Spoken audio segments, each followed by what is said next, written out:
பைபிளில் இருக்கிற மொத்த சீக்ரெட்ஸையும் நீங்கள் ₹1 கூட செலவில்லாமல் தெரிஞ்சுக்கலாம் நம்ம ஜயோன் மிஷன் சென்டரோட பைபிள் செமினார் மூலமாக.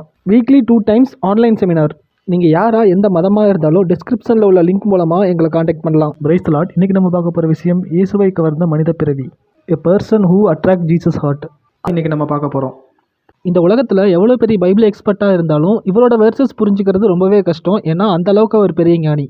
இந்த அளவுக்கு பெரிய ஞானியோட தொழில் என்ன அப்படின்னா மீன் பிடிக்கிறது, அதை விற்கிறது. வாங்க வாங்க வாங்க, போனால் வராது, பொழுது விடிச்சா கிடைக்காது. கெண்ட மீன், கெளுத்தி மீன், அயர மீன், சங்கரா மீன், நெத்திலி மீன். இந்த மீனை ஒரு தடவை சமைச்சு சாப்பிட்டீங்க அப்படின்னா அந்த ருசி உங்கள் நாக்கிலேயே நிற்கும். நம்ம பார்க்குறோமே, இந்த மாதிரி மீன் வைத்த சாதாரண மனுஷன் தான் அப்போஸ்தலன் யோவான். நம்ம மீட்பரோட 2ஆம் வருகையை பற்றின தீர்க்க தரிசனத்தை கொடுத்தது ஒரு மீனவர் அப்படிங்கிறது எவ்வளோ ஆச்சரியமான விஷயம். இவர் இயேசுவுக்கு மட்டும் சீடர் இல்லை, யோவான் ஸ்நானகனுக்கும் சீடராக இருந்தவர். மற்ற கோஸ்பல்ல யோவான் ஸ்நானகன் 90 வருஷத்துக்கு மேலே உயிரோடு இருந்து வெளிப்படுத்தின விசேஷத்தையும் எழுதியிருப்பார். So the beginning to the end எல்லாத்தையும் பார்த்த ஒரே சாட்சி அப்போஸ்தலன் யோவான். இயேசுவோட சீடர்களில் இருக்கிறதுலே வயசில் சின்ன பையன் அப்போஸ்தலன் யோவான். இயேசுவுக்கு இவர்கிட்ட பிடிச்ச விஷயம் என்ன அப்படின்னா இவரோட ஆவியில் எளிமை, அதாவது கேட்கும் திறன். அண்ட் இவருக்கு இவ்வளோ விஷயங்கள் வெளிப்படுத்த காரணம் என்ன அப்படின்னா இயேசு மேலே இவர் வச்சிருக்கிற விசுவாசம். அண்ட் எனக்கு இவர்கிட்ட பிடிச்ச விஷயம் என்ன அப்படின்னா இவரோட தன்னடக்கம். ஒருவேளை அப்போஸ்தலன் யோவான் இடத்துல நம்ம இருந்திருந்தோம் அப்படின்னா பேரன்பிற்கும் பெரு மரியாதைக்கும் உரிய எல்லா தேவ ரகசியங்களையும் அறிந்து கொண்ட இயேசுவின் சீடர்களுள் மிக முக்கியமான ஒருவரான மதிப்பிற்குரிய அப்போஸ்தலன் யோவான் எழுதுவது இப்படின்னு சொல்லி நம்ம எழுத ஸ்டார்ட் பண்ணியிருப்போம். ஆனால் யோவான் அவரோட பேரை கூட மென்ஷன் பண்ணலை. அவரையே அவர் வெறும் அன்பு சீடர் அப்படின்னு தான் மென்ஷன் பண்ணியிருப்பார். அண்ட் யோவான் கிட்ட நம்ம கற்றுக்க வேண்டிய விஷயம் என்ன அப்படின்னா அவரோட தெளிவான ஞானம்.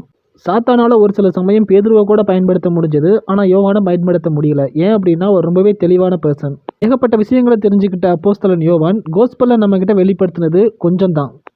இது அவரே கடைசி சாப்டர் கடைசி வெர்ஸில் தெளிவாக சொல்லியிருப்பார். இயேசு செய்த வேறு அநேக காரியங்களும் உண்டு, அவைகளை ஒவ்வொன்றாக எழுதினால் எழுதப்படும் புஸ்தகங்கள் உலகம் கொள்ளாதென்று எண்ணுகிறேன். ஆமேன். உலகமே நம்மளை எதிர்த்து நின்னாலும் அது எதை பற்றியுமே கவலைப்படாமல் ஒரே ஒருத்தர் சொல்கிற வார்த்தையை மட்டும் கேட்கறது அவ்வளோ சாதாரண விஷயம் கிடையாது. கடைசி ஆலோசனை இது. அந்த விதத்தில் பார்க்கும்போது அப்போஸ்தலன் யோவான் சாதாரண ஆளும் கிடையாது. முழு நாளுமே கர்த்தருக்கு ஆராதனை பண்ண தானியேலுக்கு கிடைக்காத பாக்கியம் இயேசுவோட வார்த்தைகளுக்கு தீவிரமாக செவி கொடுத்த யோவானுக்கு கிடைச்சது. பழைய ஏற்பாடு, புதிய ஏற்பாடு, இதில் இருக்கிற மொத்த தீர்க்க தரிசன வசனங்கள் இது எல்லாத்தையுமே தெரிஞ்ச ஒரே ஆள் அப்போஸ்தலன் யோவான். அவர் எழுதின வெளிப்படுத்தின விசேஷம் எல்லாமே ஊமைகளாக இருக்கும், அது யாருக்கும் புரியாது. ரெவலேஷனுக்கு நிறைய பேர் நிறைய எக்ஸ்பிளனேஷன் கொடுக்கலாம், பட் அது எல்லாமே உண்மை அப்படிங்கிற மாதிரி ஆயிடாது. ஏன் அப்படின்னா இதை சீல் பண்ணது காடு, இதை ஓப்பன் பண்ண போகிறதும் காடு தான். ரெவலேஷனில் இருக்கிற எல்லா சம்பவங்களும் நடக்கணும் அப்படின்னா அப்போஸ்தலன் யோவான் திரும்ப வரணும். அது எப்படி ப்ரோ திரும்ப வருவார் அப்படின்னு நினைக்கிறவங்க மைண்ட் செட் எனக்கு புரியுது. இந்த கேள்விக்கான பதில் காதுள்ளவன் கேட்க கடவான். ரெவலேஷனில் இருக்கிற 22 சாப்டரையும் படித்து இந்த சீக்ரெட்டை தெரிஞ்சுக்கிட்டீங்க அப்படின்னா நீங்களும் ஞானி தான். Price the Lord. கேட்க காது இருக்கிறவங்க நம்ம சேனலை லைக் பண்ணுங்கள், கமெண்ட் பண்ணுங்கள், ஷேர் பண்ணுங்கள் அண்ட் மறக்காமல் சப்ஸ்கிரைப் பண்ணுங்கள்.